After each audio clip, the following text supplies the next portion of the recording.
There's someone who's been talking to you every single day for your entire life. And that person is constantly criticizing, is pointing out your flaws, is comparing you to other people, is telling you that you're not ready, you're not good enough, you're dumb, basically selling yourself short, and is convincing you to play safe. And there's a good chance you shouldn't believe a word that they say. That person, my friend, is you.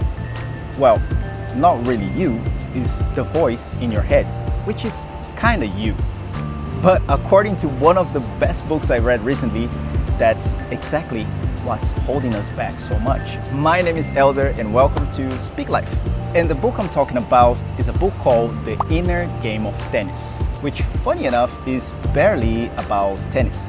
It's really more about how our minds work. The author, Tim Galloway, fantastic writer by the way, introduces to two different voices that are inside our head, and he calls it self 1 and self 2. Self 1 is just the voice, is the commentator, is the critic, is the one that's constantly judging you by every move you make. And self 2 is completely different. Self 2 is the part of you that already knows how to do things, that is not constantly overthinking, it simply goes out and does shit. Now, the whole point of the book is about getting self 1 out of the way so self 2 can do what already knows what to do. I'll give you a good example. A few days ago, I went running with my good buddy Tony. And Tony is the only guy that can make me run in Dubai in July because it's hot. It's bloody hot. And we're supposed to do 5 1-kilometer intervals. By the 4th interval, I thought I was done. But then Tony went up to me and said, "Let's go, bro, let's do another one." Now, I wish I had an Irish accent. Tony is very, very Irish. But he's the one that tried to push me a little bit harder. And off I went. And about 30 seconds into the last 1-kilometer sprint, the voice inside my head started talking to me really, really loud. It was negotiating, that's enough. You've done enough. You could just walk. You're far away, nobody will see, and nobody cares. You're not a runner anyway. My God, my knees, oh my God, my ankle. And the funny thing is that everything that the voice was saying was actually true, because my legs were hurting, I was tired, it was hot, but instead of listening to it and giving into that negotiation, I just started to focus on my run, on my strides, and my breathing. And I started saying one foot after the other, and then a minute later, I started feeling great about how close I was to the finish line. I was like, oh my God, it's only 1 minute left. Let's keep pushing, let's keep pushing. And the interesting part is that besides that everything was true, I managed to ignore it and just keep on going and finish the run. And now, once you understand this, you're gonna realize that self-1 is everywhere. Imagine at work, for example. You start on a new job and everyone looks smarter than you, more experienced than you, and you don't know how to communicate with your boss, and he says something, you start thinking that he meant this or he meant that. That's self-1 talking. For example, on the way you look, for years, I was constantly comparing myself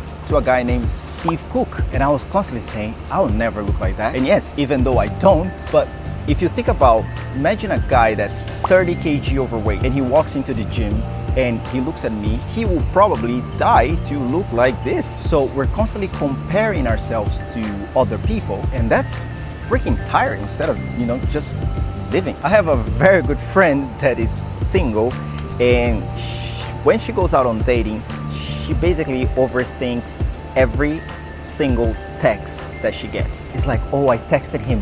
Why didn't he reply yet? What does he mean when he says that? Maybe he's losing interest. Maybe he has another girl. So her self-1 creates 10 different stories in her head before the guy probably even see the text, because self-1 loves a good story. The interesting thing is, I don't think self-1 is actually evil. I think self-1 is the part of you that's trying to protect you because it wants certainty, because all human beings love certainty, love control, love staying in the comfort zone, and it wants to avoid the rejection, the embarrassment, has massive fear of failure. Now the problem is that it also keeps us small. Now Tim Galloway also wrote another phenomenal book that's The Inner Game of Work. And the very first sentence of the book really changed the way I think about my career. He said that he's on a quest to work free. Not working free remotely from anywhere in the world, not being retired from work, but it means being free while you do your best work. Free from trying to prove yourself, free from the fear of judgment, fear of making mistakes, free from needing approval from everyone around. And the central idea of the book is that when we're obsessed with looking good, with avoiding mistakes or controlling the outcomes, our attention starts being out there instead of the work itself. So the quality of our work and of our lives is when we give full attention to the task at hand instead of constantly judging, comparing, and scared of what people are going to think or how you're going to look. Now, for me at work, every problem that comes, I think, is kind of like a puzzle. And you have a bunch of different people with different personalities and different skill sets. And our job is to put the pieces in that puzzle together, solve that one, and then move forward to a bigger one. And somehow I found that a way to make work a lot lighter. Here's my challenge for you for the next few days.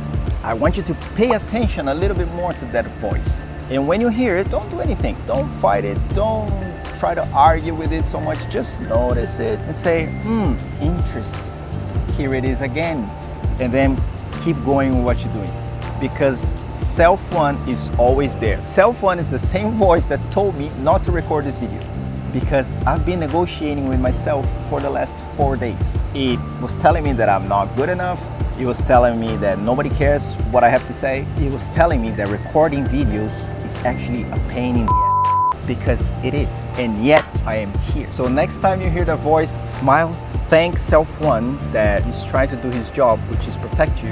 And then keep moving forward and keep pushing for the things you really want to do. If you watch it until here, thank you very much for spending your time with this crazy pothead guy sharing his ideas. And if it resonates with you, don't forget to like, subscribe, and send it to your mom. Thank you so much. See you soon.